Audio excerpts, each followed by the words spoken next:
Hello guys, this is Shiksha. Welcome to easy English class channel. आज का जो हमारा टॉपिक है वो है आर्टिकल्स। देखिए, आर्टिकल्स स्पोकन इंग्लिश के लिए, इंग्लिश रीडिंग के लिए या for learning English we can say articles बहुत इंपॉर्टेंट होते हैं। देखिए, आर्टिकल्स जो है वो तीन तरह के होते हैं। There are three types of articles, like a, an और द। आर्टिकल्स जो है वो तीन तरह के होते हैं। कैसे हो, क्या क्या होते हैं? ए, एन और द। द जो है वो भी हम दो तरीके से यूज करते हैं। एक हम द को प्रोनाउंस करते हैं द, एक हम द को प्रोनाउंस करते हैं दी। तो ये जो कंफ्यूजन है ये आज इस वीडियो में खत्म हो जाएगा कि कब हम द को द प्रोनाउंस करेंगे, कब हम द को दी प्रोनाउंस करेंगे। ओके, तो सबसे पहले देखिए, मैं आपको ये बताती हूँ कि जब भी किसी सेंटेंस के अंदर अगर अकेले ए आता हो तो वहां पे उस सेंटेंस में ए का जो प्रोनाउंसिएशन है वो हम अ प्रोनाउंस करेंगे उसको। Okay, like this is a marker, this is a pen, this is a book, this is a table, a chair, a fan. वहां हम अ को, ए को हम अ प्रोनाउंस करेंगे क्योंकि यहाँ पे हम ए सिंगल है, एक के लिए यूज किया जा रहा है, तो यहाँ पे हम अ प्रोनाउंस करेंगे। क्लियर? नेक्स्ट है, देखिए टाइप्स ऑफ आर्टिकल्स। यहाँ पे हमने ये देखा आर्टिकल्स तीन तरह के होते हैं। ओके, ए, एन और द, लेकिन इनको भी डिवाइड किया गया है। तो there two types of article, दो हिस्सों में बांटा गया है इनको। एक है डेफिनेट आर्टिकल्स जिसमें द आता है, एक है इनडेफिनेट आर्टिकल्स जिसमें ए और एन आता है। इसको मैं इलैबोरेट करके समझाऊंगी विद एग्जांपल्स, तो आप अच्छे से समझ पाएंगे इसको। तो चलिए स्टार्ट करते हैं विद एग्जांपल। देखिए, सबसे पहले हम बात करेंगे डेफिनेट आर्टिकल्स की, जो कि है द। तो द हम कहाँ यूज करेंगे? देखिए, किसी विशेष व्यक्ति, वस्तु या स्थान के साथ होता है द, जिसके बारे में हमें पहले से ही पता है, मालूम या जानकारी होती है जिस चीज के बारे में कि भाई हाँ ये चीज है, ठीक है, ये चीज है, तो वहां हम द यूज करेंगे। फॉर एग्जाम्पल देखिए, Mahatma Gandhi is called the father of nation. We know that, we all know that. तो यहाँ पे हमने द यूज किया है। I saw the Taj Mahal. We all know that, हमें पता है, हमें थोड़े ना किसी ने बताया है कि भाई वो क्या है। No, we all know that. तो ऐसे सिचुएशन में, ऐसे सेंटेंसेस में हम द यूज करेंगे। और इनडेफिनेट आर्टिकल्स मींस ए और एन प्राय किसी ऐसे व्यक्ति, वस्तु या स्थान के साथ होता है यूज, जिसके बारे में हमें पहले से ना पता हो ना जानकारी हो। हमें नहीं पता होता है, ऑल ऑफ अ सडन हम कोई चीज देखते हैं और इंस्टेंट हम बोलते हैं। जैसे for example, I saw a man. एकदम से मैंने देखा कि आई सॉ अ मैन। हम कह सकते हैं I saw a man walking alone in the street. हम कह सकते हैं walking alone. Okay, walking alone in the street. मैंने एक आदमी को देखा जो सड़क पे अकेला चल रहा था। All of a sudden we see that ना। या फिर हम कह सकते हैं he asked me a question. उसने मुझसे एक सवाल पूछा। अब उसने सवाल पूछा तो उसका मुझे तो नहीं पता था। ऑल ऑफ अ सडन अगर कोई चीज होती है तो वहां हम अ का यूज करते हैं, ठीक है, ए का। नेक्स्ट है, देखिए, ये एक इंपॉर्टेंट नोट है जो आपको याद रखना है कि अगर हम किसी एक या किसी एक, मान लो हम ये कहें कि भाई एक लड़की है, वी डोंट नो दैट, हमें पता नहीं है भाई, हम इसके बारे में बात करें, भाई एक लड़की है, वो आई है या वो बाहर बैठी है, तो हम ये कहेंगे अ गर्ल। लेकिन अगर हम उस लड़की को जानते हैं, अगर मेरे साथ कोई बैठा है, हम उसको कहेंगे भाई वो एक लड़की है, वो कब से बाहर खड़ी है, या हम कहेंगे वो एक लड़की है, वो कब से उस ऑटो में अकेली बैठी है, हम उसको जानते नहीं है, तो हम वहां पे अ गर्ल यूज करेंगे। लेकिन अगर हम उस गर्ल को जानते हैं तो हम कहेंगे देखिए वही लड़की है, वही लड़की है जिसको हमने कल देखा था। तो उस लड़की को हमने देखा था, यानी हम उस लड़की को जानते हैं, पहले से हम जानते हैं उसको, तो वहां पे हम द गर्ल यूज करेंगे। ये जैसे जैसे आप प्रैक्टिस करेंगे वैसे वैसे आपके लिए ये बहुत ही इजियर होता जाएगा। ठीक है, देखिए नेक्स्ट है इंपॉर्टेंट चीज, कोई भी वर्ड हम कहाँ ए यूज करेंगे, कहाँ एन यूज करेंगे, ये हमें कैसे पता चलेगा? हमें जो ए और एन के बाद का जो लेटर है, जो अल्फाबेट है या जो वर्ड है, उसके फर्स्ट अल्फाबेट के साउंड से हमें पता चलेगा कि वहां पे ए आएगा या एन। मतलब देखिए, जैसे दो लैंग्वेजेस है, हिंदी और इंग्लिश। हमें हिंदी में, इंग्लिश में पता है भाई, इंग्लिश में हमें पता है कि वॉवेल्स और कॉन्सोनेंट्स होते हैं। वॉवेल्स मतलब ए ई आई ओ यू, मतलब स्वर, और जो इनके अलावा बाकी के जो 21 अल्फाबेट्स होते हैं उनको कॉन्सोनेंट्स कहा जाता है, यानी व्यंजन। और हिंदी में स्वर यानी अ से आह तक, ये जो अ से आह तक है ना, ए आ ई उ, ये वाला जो है, ये क्या है? यही तो है मात्राएं, यही तो है स्वर, ध्वनि, जिससे हमें पता चलता है कि वर्ड के जो अल्फाबेट है, जो वर्ड है, उससे पहले हमें ए लगाना है या एन। क से ज्ञ तक होते हैं व्यंजन। ठीक है, जैसे देखिए, अगर हम बोले, अगर हम बात करें ए का यूज हमें कहाँ करना है, तो देखिए अगर अगले शब्द की शुरुआत में, यानी ए के बाद जो अल्फाबेट है, ए के बाद जो वर्ड है, उसका पहला अल्फाबेट, पहला अक्षर, शुरुआत अगर व्यंजन की ध्वनि आती है, व्यंजन मतलब वोवेल्स नहीं, व्यंजन यानी कॉन्सोनेंट्स की ध्वनि आती है, ए ई आई ओ यू को छोड़ के जो 21 लेटर्स है, उनकी अगर ध्वनि, अगर उनका सुर आता है, आवाज आती है, तो वहां पे हम ए का यूज करेंगे। जैसे देखिए एग्जांपल से आप बेटर अंडरस्टैंड करें, जैसे ए टीचर, अब ए के बाद हमने क्या यूज किया है? एक consonants, because T is not a vowel, तो यहाँ पे क्या आ गया? A table, T is not a vowel, इसलिए यहाँ पे ए आ गया। और इसको हम अगर स्वर इसका देखें तो टेबल, ट, तो ट क्या है? ट तो इसमें आएगा, इसमें तो नहीं है, यानी ये एक व्यंजन है, एक कॉन्सोनेंट्स है, तो यहाँ पे क्या यूज हो जाएगा? ए। ए फैन, फ, ए ट्री, ट। तो ऐसे वर्ड्स, यानी ए के बाद जो फर्स्ट लेटर है यहाँ पे, इनके प्रोनाउंसिएशन के ऊपर, इनके उच्चारण के ऊपर, इनकी ध्वनि के ऊपर हमें पता चलता है कि वहां पे ए आएगा या एन। अगर आवाज वोवेल्स की है तो एन, अगर यहाँ पे कॉन्सोनेंट्स की आवाज है तो वहां पे ए आएगा। वैसे ही देखिए यूज ऑफ एन, अगर अगले शब्द की शुरुआत अगर स्वर की ध्वनि से आ रही है, यानी वोवेल्स की प्रोनाउंसिएशन आ रहा है, तो वहां हम एन का यूज करेंगे। कुछ एक्सेप्शनल वर्ड्स है, वो भी मैं आपको एक्सप्लेन करूंगी, लेकिन फिलहाल आपको कंफ्यूज नहीं होना है। फिलहाल हम ये देखेंगे कि ऐसे सेंटेंस, ऐसे वर्ड्स जिनके फर्स्ट अल्फाबेट वोवेल का साउंड करती है, स्वर का साउंड आता है, वहां पे हम एन यूज करेंगे। आप सिर्फ इतना ध्यान रखिए। जैसे फॉर एग्जाम्पल ऑक्टोपस, ओ, और वैसे भी ये ओ है, बट ओ पे आप मत जाइए, जो फर्स्ट लेटर है उस पे नहीं जाना है।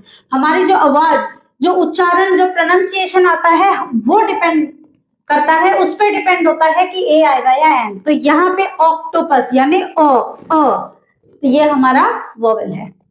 एन इंसेक्ट, ई वोवेल है, ओके, आई भी है, वोवेल है।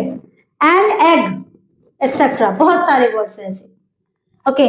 अब देखिए कुछ एक एक्सेप्शंस की बात की थी मैंने, जैसे देखिए अ यूनिवर्सिटी। अब यहाँ पे बहुत से स्टूडेंट्स जो है वो कंफ्यूज होते हैं कि भाई यहाँ पे यू है, फिर यहाँ ए क्यों आया? तो जैसे कि मैंने आपको बताया कि जो फर्स्ट लेटर होता है ना, ये इसकी उच्चारण, इसका जो साउंड आता है, जो ध्वनि होती है, उससे, इसमें क्या यूनिवर्सिटी नहीं है, ये इसको हम क्या प्रोनाउंस करते हैं? यूनिवर्सिटी, यू यानी यूनिवर्सिटी, फर्स्ट लेटर क्या आ गया? यू। तो यह क्या है? यह तो हमारा वोवेल नहीं है, वह तो है हमारा कॉन्सोनेंट यानी व्यंजन है, तो इसलिए यहाँ पे इसका क्या प्रोनाउंस आएगा, क्या प्रोनाउंसिएशन है? ये यूनिवर्सिटी, तो यहाँ पे क्या आएगा? फर्स्ट लेटर का जो प्रोनाउंसिएशन है उस पर डिपेंड करता है। देखिए सेकंड, वैसे ये देखिए एन ऑनेस्ट पर्सन, ऑनेस्ट, अब इसको हम हॉनेस्ट प्रोनाउंस नहीं करते हैं, हम इसको ऑनेस्ट बोलेंगे। तो यहाँ पे अब वही सेम चीज है कि एच जो है, वैसे अल्फाबेटिकल ऑर्डर में देखें तो एच जो है वो हमारा कॉन्सोनेंट है, लेकिन जो रूल है यानी जो ध्वनि है वो आ रही है ऑनेस्ट, एच साइलेंट है यहाँ पे, तो इसको हम ऑनेस्ट बोलते हैं, ऑनेस्ट। तो ओ क्या है, ओ है हमारा स्वर यानी कि हमारा वोवेल। तो यहां पे क्या आ गया, एन। तो सेम थिंग ये है, आर, हावर नहीं बोलते हम इसको, हम इसको बोलते हैं आर।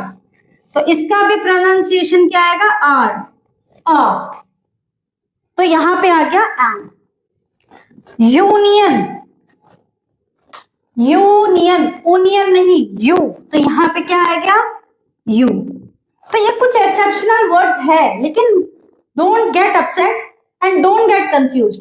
जो आप, अगर आपने ये उच्चारण यानी अगर आपने ये ध्वनि जो हम बोलते हैं, जो प्रोनाउंस करते हैं, अगर ये मेथड आपने सीख लिया तो कोई दिक्कत नहीं होगी, it will be very easy. देखिए कुछ एक एग्जाम्पल और मैंने दिए हैं यहाँ पे, जैसे अ डॉग, ड, तो यहाँ पे क्या आ गया, ए, क्योंकि ये कॉन्सोनेंट है, ये वोवेल नहीं है। अ बुक, ब, कॉन्सोनेंट है। अ चेयर, च, कॉन्सोनेंट है। ठीक है, तो ये एग्जाम्पल से आप बेटर अंडरस्टैंड करें, है ना। तो इसके बाद मैं आपको एक्सप्लेन करती हूँ। देखिए इतनी देर हमने पढ़ा कि ए का और एन का यूज कहाँ होता है।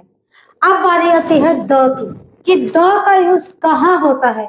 मैं आपको बाद में ये भी बताऊंगी कि द का यूज कहाँ नहीं कर सकते, ठीक है, वो चीज बाद में। पहले हम देखेंगे द का यूज कहाँ होता है और द को हम कब द बोल सकते हैं, प्रोनाउंस कर सकते हैं, और कब हम द को दे प्रोनाउंस कर सकते हैं। ठीक है, जैसे देखिए द को दे तब बोला जाता है जब द के बाद जो अक्षर, जो शब्द आता है, उसका पहला लेटर जो है वो वोवेल से शुरू होता है, वोवेल साउंड से शुरू होता है। वहां पे हम द को दे प्रोनाउंस करेंगे। जैसे the idea, the ocean, the engineer, etcetera. यानी द को दी तब बोला जाता है जब दी के बाद का जो अल्फाबेट है, जो शब्द है, वो वोवेल से स्टार्ट होता हो, वहां पे हम द को दे प्रोनाउंस करेंगे। द को द कब बोला जाता है, द को द तब बोला जाता है जब द के बाद का जो लेटर, जो अल्फाबेट है, उसका फर्स्ट लेटर अगर वो कॉन्सोनेंट से स्टार्ट होता है, कॉन्सोनेंट वर्ड से, अल्फाबेट से शुरू होता है, तो वहां पे हम द को द प्रोनाउंस करेंगे। जैसे द माउंटेन, द किंग, ठीक है, एटसेट्रा। देखिए ए जो है वो कॉन्सोनेंट साउंड से शुरू होता है, मैंने आपको बताया है अभी। एन है वो वोवेल साउंड से शुरू होता है, वैसे ही दे वोवेल साउंड से शुरू होता है और द कॉन्सोनेंट साउंड से शुरू होता है। यहां तक था कि भाई ए कहाँ यूज कर सकते हैं हम, एन कहाँ यूज कर सकते हैं, द हम कहाँ यूज कर सकते हैं, द को दी और द हम कब कह सकते हैं।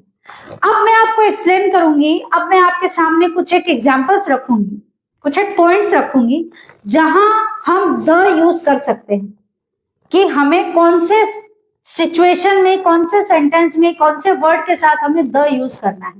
तो चलिए मैं आपको बताती हूँ। देखिए अब मैं आपको बताऊंगी कि हमें द का यूज कहाँ करना चाहिए और कहाँ नहीं करना चाहिए। ये स्टार्ट करने से पहले एक बार मैं आपको फिर से एक चीज मेमोराइज करवाना चाहती हूँ कि हमें ए कहाँ यूज करना चाहिए, हमें एन कहाँ यूज करना चाहिए। देखिए ए हमें वहां यूज करना चाहिए जो ए के बाद जो वर्ड हो वहां पे कॉन्सोनेंट हो। एन हमें वहां यूज करना चाहिए कि एन के बाद जो वर्ड हो वो वोवेल हो। देखिए वोवेल वर्ड जो होता है ए ई आई ओ यू, वो उससे मतलब नहीं होता, जो साउंड होता है, स्वर, उससे मतलब होता है कि वहां ए आएगा या एन आएगा। हमने ये पढ़ा कि ए कहाँ यूज होता है, हमने ये पढ़ा एन कहाँ यूज होता है, हमने ये पढ़ा द कहाँ यूज होता है, द को दी या द कब बोलते हैं। अब हम पढ़ेंगे कि द को हम कहाँ यूज कर सकते हैं, कहाँ नहीं यूज कर सकते हैं। तो आइए देखते हैं। द को हम सबसे पहले बताती हूँ मैं कहाँ यूज कर सकते हैं। देखिए with famous buildings, museums and monument, जो बहुत ही फेमस, प्रसिद्ध इमारतें या संग्रहालय या म्यूजियम्स या स्मारक यानी मॉन्यूमेंट्स है, उनके साथ हम द का यूज कर सकते हैं। जैसे the red fort, the Taj Mahal, ठीक है, इस तरीके के जो है इनके साथ हम द का यूज कर सकते हैं। या फिर विद यूनिक पीपल या ऑब्जेक्ट, यूनिक पीपल यानी बहुत ही कोई यूनिक इंसान हो, ठीक है, उसके साथ हम द का यूज कर सकते हैं। या फिर हम कह सकते हैं द अल्बर्ट आइंस्टाइन यूनिक थे तो उनके साथ हम द यूज कर सकते हैं। या फिर देखिए द मून, द वर्ल्ड, लेकिन केवल एक के लिए यूज कर सकते हैं हम यहाँ पे द, ठीक है। जहां यूनिक पीपल और ऑब्जेक्ट की बात आती है तो वो अगर सिंगुलर है एक के लिए अगर बात हो रही है तो वहां हम द का यूज कर सकते हैं। With reverse, canals and oceans, नदी, नाले, तालाब या ओशंस, समुद्र, उनके लिए हम द का यूज कर सकते हैं। जैसे the Ganga, the Arabian Sea, the Pacific Ocean, ठीक है, इस तरीके के जो द यमुना रिवर, ठीक है, तो इनके साथ हम द का यूज कर सकते हैं। With adjectives referring to a whole group of people, ऐसे जगह द यूज कर सकते हैं। एडजेक्टिव मतलब विशेषण, यानी कोई एक पर्टिकुलर नहीं हो। अगर हम जैसे यहाँ पे देखिए एग्जाम्पल मैंने कहा है द ओल्ड, तो यहाँ पे ओल्ड का मतलब ये नहीं है कि वो एक बूढ़ा व्यक्ति, हम ये कहेंगे द ओल्ड पीपल यानी वो बूढ़े व्यक्ति, यानी वो जो एक ग्रुप में है, बूढ़ों के ग्रुप में है, उनके लिए बोल रहे हैं। या हम कहेंगे द पुअर, वो गरीब, या हम कहेंगे द रिच, वो अमीर आदमी। तो ऐसे जगह पे हम ऐसे सेंटेंसेस में ऐसे वर्ड्स के साथ हम द यूज करेंगे, ठीक है। With the names of families, जैसे हम नहीं कहते the Sharmas, the Aroras, the Khannas, तो जो ग्रुप को डिनोट करता है। शर्मास मतलब एक शर्मा नहीं है, पूरी फैमिली है उसके पीछे, तो द शर्मास, ठीक है, द गुप्तास, तो वहां हम द का यूज करेंगे। With countries, the names which include kingdoms, states और पब्लिक्स, यानी ऐसे किंगडम्स या स्टेट क्या होता है, राज्य, ठीक है, स्टेट, उसके अंदर बहुत सारी जगह होती है, ठीक है। जैसे द राजस्थान एक स्टेट है, उसके अंदर बहुत सारा, राजस्थान सिर्फ एक, राजस्थान एक खाली एक उसका नाम थोड़ी, एक जगह का नाम थोड़ी ना, ये तो पूरा स्टेट का नाम है। या फिर यूनाइटेड किंगडम, हम कैसे किंगडम्स यानी एक पूरे यूनाइटेड, फॉर एग्जांपल देखिए द यूनाइटेड स्टेट, तो ये पूरे क्या है, यूनाइटेड स्टेट के अंदर बहुत सारे सिटीज आते हैं, यूनाइटेड किंगडम के अंदर बहुत सारी जगह आती है, यूनाइटेड स्टेट्स में बहुत सारी जगह आती है, राजस्थान में बहुत सारी जगह आती है, ठीक है। स्टेट में अगर हम बात करें तो वहां पे ऐसे सिचुएशन में, ऐसे कंडीशन में, ऐसे वर्ड्स के साथ इस पर्टिकुलर सिचुएशन में हम द का यूज करेंगे। तो ये थे हमारे यूजेस जहां हम द यूज करते हैं। अब बारी आती है उन चीजों के बारे में, उन टॉपिक्स के बारे में जहां हम द का यूज नहीं कर सकते हैं। देखिए जैसे before the name of diseases, किसी भी तरह की कोई बीमारी हो, अब निमोनिया हो गया तो उसको द निमोनिया नहीं बोलेंगे, जॉन्डिस हो गया तो उसको द जॉन्डिस नहीं बोलेंगे, यानी किसी भी बीमारी के पहले हम द यूज नहीं करेंगे। या फिर बिफोर किसी भी language, the Hindi language, the English language, the Arabic language, नहीं, हम नहीं बोलेंगे। किसी भी लैंग्वेज के पहले हम द यूज नहीं करेंगे। बिफोर अ प्रॉपर नाउन, किसी भी प्रॉपर नाउन क्या होता है, देखिए किसी भी व्यक्ति, वस्तु या स्थान के नाम को हम प्रॉपर नाउन कहते हैं, तो ऐसी जगह में भी प्रॉपर नाउन के पहले हम द का यूज नहीं करते हैं। जो जहां हम यूज करते हैं वो मैंने आपको बता दिया है, ये वो है जहां हम यूज नहीं करते हैं। तो किसी भी बिफोर अ प्रॉपर नाउन हम द यूज नहीं करेंगे। लास्ट का जो ये पॉइंट है ये बहुत इंपॉर्टेंट है। देखिए before the names of a country, अभी आप कहेंगे कि मैम अभी तो आपने बताया, लेकिन वो ये जो मैंने आपको बताया ये कुछ एक एक्सेप्शंस है कि आप यहाँ सिर्फ यहाँ यूज कर सकते हैं, ठीक है, सिर्फ यहाँ यूज कर सकते हैं आप, बाकी जगह पे नहीं। तो before the names of country, किसी भी कंट्री के आगे हम द यूज नहीं कर सकते। कुछ एक्सेप्शंस है, वो क्या है वो मैंने आपको बता दिया कि जैसे यूनाइटेड किंगडम है, उसके अंदर बहुत सारा एरिया आता है उसके अंदर, तो उसको हम कह सकते हैं द यूनाइटेड किंगडम। अंडरस्टैंड? तो देखिए ये था हमारा आज का टॉपिक, आर्टिकल्स। कहाँ हमें ए यूज करना है, कहाँ एन, कहाँ द को हम कब दी या द प्रोनाउंस करेंगे। तो गाइज वीडियो अगर आपको अच्छी लगी हो तो वीडियो को लाइक शेयर जरूर करिएगा, और अगर आप इस चैनल पे नए हैं तो चैनल को सब्सक्राइब करना बिल्कुल भी ना भूलिए। Stay healthy, keep in touch. मिलते हैं नेक्स्ट वीडियो में, तब तक के लिए बाय।